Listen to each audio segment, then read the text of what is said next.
Assalamualaikum warahmatullahi wabarakatuh. Selamat sore kawan-kawan semuanya.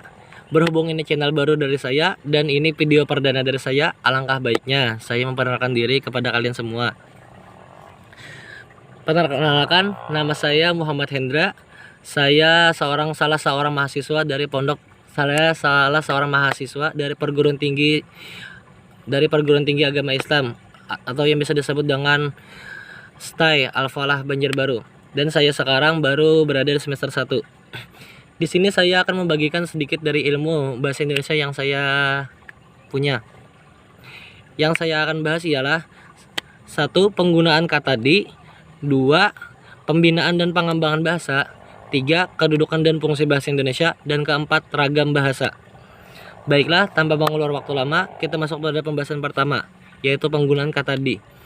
Mungkin kata di sering identik dengan kehidupan kita sehari-hari, baik kita ucapkan ataupun kita tulis. Sering sekali kata ini terbuat. Sebelumnya saya akan menjelaskan kata di itu terbagi menjadi dua bagian. Yang pertama, kata di ialah terdapat pada kata depan atau yang biasa disebut preposisi yang ditunjukkan untuk menunjukkan tempat, waktu, suasana. Tempat, waktu, dan suasana. Maka penggunaan kata di ini untuk yang kata di depan ini harus dipisah. Contohnya di kelas, di rumah, di jalan, dan lain-lain. Yang kedua, kata di ini bisa digunakan sebagai imbuhan kata objektif. Maka kalau untuk kata objektif ini kita harus kita gabung. Contohnya dimakan, dilihat, diraba, dan diterawang. Lah, kok masuk kepada pembahasan masalah uang palsu atau enggak? Sorry. Ya sudah, kita masuk kepada pembahasan kedua. Karena pembinaan dan pengembangan bahasa Indonesia. Kenapa perlu kita mempelajarinya? Yang pertama, 1. Masih banyak warga negara Indonesia sendiri yang belum mampu memahami serta menggunakan bahasa Indonesia baik dan benar. Yang kedua, masih banyak warga Indonesia yang merasa malu dan malah bangga akan bahasa asing yang mereka bisa.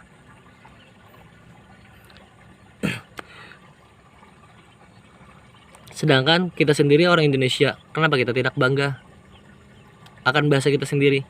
Mereka aja orang luar bangga bisa bahasa Indonesia. Kenapa kita sendiri orang Indonesia tidak bangga? Yang kedua, ya sudah, selanjutnya upaya mengembangkan bahasa Indonesia dengan cara 1. Cara pengembangan bahasa Indonesia itu bisa melalui beberapa cara. Yang pertama, melalui diri kita sendiri. Maksud dari diri kita sendiri ialah kita sendiri yang mempraktekannya. Contoh, ketika kita upacara atau ketika kita rapat, kita menggunakan bahasa Indonesia. Yang kedua, menghilangkan rasa malu atau gengsi. Coba kalian pikir sendiri. Saya dan kalian orang Indonesia, masa kita sendiri malu untuk bahasa Indonesia? Ayo coba kita renungkan masing-masing kawan-kawan. Yang ketiga, menjadikan lembaga pendidikan berbahasa Indonesia. Contoh maksud dari ini ialah saat kita mengajar anak-anak atau kita mempresentasikan sesuatu, lebih baik kita menggunakan bahasa Indonesia yang baik dan benar. Yang keempat, memakai bahasa Indonesia saat situasi formal. Contohnya saat rapat, upacara, dan lain-lain. Yang kelima, mengadakan kegiatan atau penyuluhan bahasa Indonesia. Mungkin kalian tahu semua akan masalah itu. Yang sudah, kita masuk kepada pembahasan ketiga, yaitu kedudukan dan fungsi bahasa Indonesia. Kedudukan bahasa Indonesia di Republik Indonesia sangatlah penting. Karena apa saja yang terdapat fungsinya di dalam situ. Fungsi dari kedudukan dan fungsi bahasa Indonesia ialah 1. Sebagai lembaga kebanggaan bangsa. Yang kedua, identitas suatu bangsa.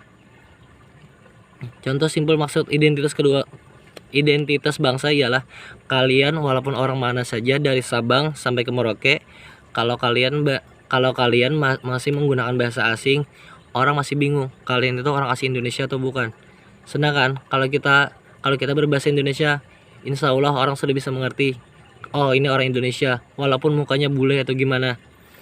Yang ketiga, mempersatu kita semua. Maksud dari mempersatu ialah Indonesia kan memiliki beberapa pulau, suku, adat istiadat, agama masing-masing, agama yang beraneka ragam. Nah, oleh karena itu bahasa Indonesia ialah pemersatu atau memperkuat kita semua, baik itu suku Bugis, Batak, Dayak, dan lain-lain. Kalau kita menggunakan bahasa Indonesia, insya Allah baik suku apa aja itu akan paham bahwasanya kita sesama Indonesia, kita harus satu, saling menguatkan, bukan saling menghancurkan. Sudah, baiklah kita masuk kepada pembahasan keempat, ialah ragam bahasa Indonesia. Ragam bahasa Indonesia ialah variasi bahasa menurut pemakaian berbeda-beda, menurut topik yang dibicarakan, menurut hubungan pembicara yang dibicarakan, serta menurut medium pembicara.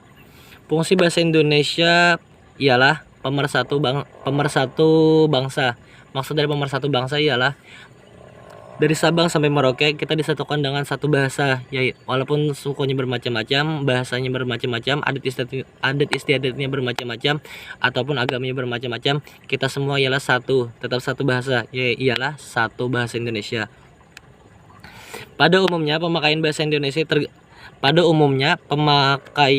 Indonesia tergolong menjadi dua. Yang pertama bahasa baku, yang kedua tidak baku. Bahasa baku ialah bahasa yang digunakan saat situasinya formal, resmi, seperti saat berpidato, upacara, rapat, ataupun waktu kita presentasi. Yang kedua, bahasa tidak baku. Bahasa tidak baku ialah bahasa yang kita gunakan sehari-hari, baik itu ketika bersama teman atau bersama kerabat serta saudara, ataupun kita berbahasa kita waktu kita sehari-hari, seperti bahasa kita gunakan. Contohnya ketika kita bercanda sama teman, ketika kita bermain, dan lain-lain. Sarana ragam bahasa Indonesia terbagi menjadi dua. Yang pertama lisan, yang kedua tulisan. Maksud dari lisan ialah omongan atau ucapan. Sedangkan tulisan, baik itu bisa media lewat sosmed, contohnya chat, inbox, dan lain-lain. Ya sudah, sekian penjelasan dari saya. Salah hilap mohon maaf. Apabila ada yang salah yang kurang, agar bisa ditambahkan di kolom komentar. Sekian dari saya. Assalamualaikum warahmatullahi wabarakatuh.